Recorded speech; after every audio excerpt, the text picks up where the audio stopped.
এবার ছোট পর্দার জনপ্রিয় অভিনেত্রী তানিয়া বৃষ্টি লাইভে এসে অঝরে কান্নাকাটি করেছেন। এমনকি বিদায় নিয়েছেন ছোট পর্দার জনপ্রিয় অভিনেতা আরশ খানের কাছ থেকেও। ব্রেন টিউমারে আক্রান্ত হয়ে দীর্ঘদিন যাবৎ হাসপাতালে ভর্তি ছিলেন ছোট পর্দার এই অভিনেত্রী। তবে পাশে পাননি নিজের প্রিয় মানুষ ও সহকর্মী ছোট পর্দার জনপ্রিয় অভিনেতা আরশ খানকে। তাই তো এবার আবেগ ধরে রাখতে না পেরে লাইভে এসে কেঁদে কেঁদে যে সকল মন্তব্য করলেন তানিয়া বৃষ্টি। এমনকি জানা যায় দেশের বাইরেই শেষ নিঃশ্বাস ত্যাগ করেছেন ছোট পর্দার এই জনপ্রিয় অভিনেত্রী।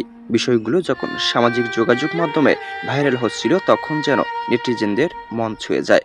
অনেকেই মন্তব্য করেছেন বর্তমান সময়ে বেশ ভালোই রয়েছেন অভিনেত্রী তানিয়া বৃষ্টি। তবে এমন মন্তব্য খুবই সংকীর্ণ সময়ের জন্যই ছিল বলে ধারণা সমালোচকদের। অনেকেই সত্য জানার জন্য আকুল হয়ে পড়ে রয়েছেন।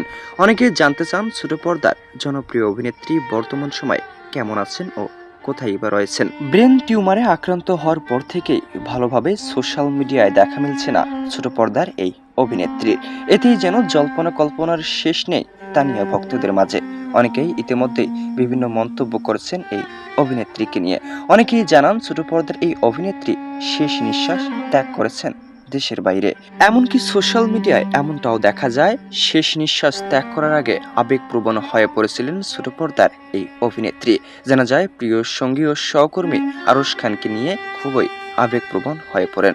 এমনকি মৃত্যুর গুজব বর্তমান সময়ে পুরো সোশ্যাল মিডিয়ায়। তবে ইতিমধ্যেই সময় এন্টারটেইনমেন্ট ও বিভিন্ন গণমাধ্যম বিষয়টাকে নিশ্চিত করেন বর্তমান সময়ে বেশ ভালোই রয়েছেন ছোট পর্দার এই অভিনেত্রী তানিয়া বৃষ্টি। তানিয়া বৃষ্টির সুস্থতা কামনা করছি।